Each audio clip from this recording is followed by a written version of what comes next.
Hello दोस्तों, आज के इस वीडियो में मैं आपको बताने जा रही हूँ कि अगर कोई महिला अपने पति के खिलाफ दहेज की झूठी कंप्लेंट डाल दे तो ऐसे सिचुएशन में क्या करे, इसके क्या नियम है और इससे किस प्रकार बचा जा सकता है। दोस्तों, जैसा कि आप सभी जानते हैं, दहेज प्रथा किसी अभिशाप से कम नहीं है, क्योंकि दहेज प्रथा की वजह से न जाने कितनी महिलाओं ने अपनी जान गंवाई है।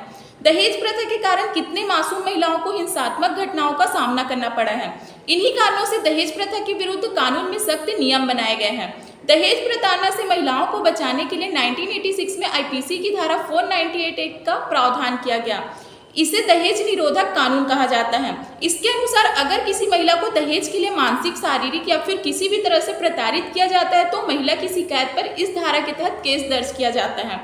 इस कानून से उन परिवारों ने राहत महसूस की जिनकी बेटियां दहेज के कारण ससुराल में पीड़ित थी या निकाल दी गई थी। यह कानून विवाहित बेटियों के लिए सुरक्षा कवच बनकर सामने आया। इससे दहेज के लिए प्रताड़ित किए जाने वाले परिवारों से बहुओं की रक्षा तो हो रही है, किंतु कुछ स्थानों में इस कानून का महिलाएं अब दुरुपयोग भी करने लगी हैं। महिलाएं इस कानून को अब हथियार के रूप में इस्तेमाल कर रही हैं।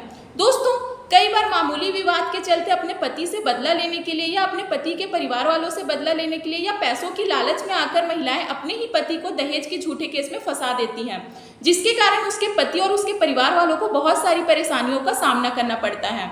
लेकिन दोस्तों, अगर आपने अपनी पत्नी को परेशान नहीं किया है, उन्हें कोई गंभीर चोट नहीं पहुंचाई है, उनके साथ मारपीट नहीं किया, उन्हें किसी भी तरह से प्रताड़ित नहीं किया है, तो आपको डरने की कोई जरूरत नहीं है, क्योंकि ऐसे सिचुएशन में पुलिस आपको तुरंत गिरफ्तार नहीं कर सकती। दोस्तों, अगर आपकी पत्नी ने आपको दहेज के झूठे केस में फंसा दिया है तो आपको डरने की कोई जरूरत नहीं है। आप पूरी हिम्मत के साथ इसका सामना करें। आप बिना डरे पुलिस स्टेशन जाए, यहाँ अपना पक्ष रखें और झूठी कंप्लेंट की वजह उनको बताएं। दोस्तों, 498A के मामले में सीधे गिरफ्तारी का प्रावधान नहीं है, इस पर सुप्रीम कोर्ट ने रोक लगाई है। इस तरह के मामले में पहले पत्नी और पति के बीच सुलह कराने की कोशिश की जाती है।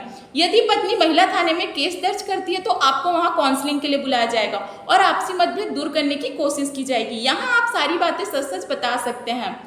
यदि काउंसलिंग से बात नहीं बनती तो जिन धाराओं में पत्नी ने मुकदमा दर्ज कराया है उनमें जांच के लिए सीआरपीसी की धारा 41A के तहत पुलिस को नोटिस भेजती है। आप थाने जाकर सारी बातें बता सकते हैं। आप बता सकते हैं कि आपके खिलाफ झूठा केस दर्ज कराया गया है, पत्नी की मंशा आपको फंसाने की है। दोस्तों, पुलिस बगैर सबूत एफआईआर दर्ज नहीं कर सकती। यदि आपकी पत्नी दहेज उत्पीड़न में फंसाने की धमकी देकर घर छोड़कर चली गई है या मायके से दहेज उत्पीड़न और घर से निकालने में फंसाने की धमकी दे रही है तो आप वैवाहिक अधिकारों की प्रतिस्थापन धारा 9 के तहत उसे अपने पास बुलाने के लिए कोर्ट में याचिका दाखिल कर सकते हैं। यह सबूत होगा कि आप तो उसे अपने पास रखना चाहते हैं, लेकिन वह खुद ही आप अपने से मायके चले गई है। दोस्तों, यदि आपको लगता है कि आपकी पत्नी आपको फंसाना चाह रही है तो आप पहले से ही सतर्क रहें। यदि आपकी पत्नी कभी भी आपको दहेज के झूठे केस में फंसाने की धमकी दे तो आप सतर्क रहें। उसकी चैटिंग, उसकी ऑडियो रिकॉर्डिंग या कोई मैसेज अपने पास सुरक्षित रखें। यह चीजें आपको कोर्ट से तुरंत जमानत दिलाने में मदद करेगा और कोर्ट ट्रायल के दौरान पुख्ता सबूत भी साबित होगा। तो दोस्तों, यह सब पत्नी द्वारा दर्ज कराया गया दहेज केस का पहला नियम था। और अगर आपको जानना है कि इससे कैसे बचा जा सकता है और अपनी पत्नी को उनके द्वारा दर्ज कराए झूठे केस में कैसे फंसाया जा सकता है, तो इसके लिए देखना होगा आपको हमारा अगला वीडियो, जिसमें बताया गया कि अगर पत्नी पुलिस की मदद से या किसी भी तरह से अपने पति के खिलाफ झूठी एफआईआर दर्ज करा देती है तो आप क्या करें। तो दोस्तों, अगर आपको यह वीडियो पसंद आए तो वीडियो को लाइक करें, अपने दोस्तों के साथ शेयर करें ताकि उन तक भी यह जानकारी पहुंच सके। और इसी तरह की नई जानकारी के लिए हमारे YouTube चैनल प्री पॉइंट को सब्सक्राइब करना ना भूलें।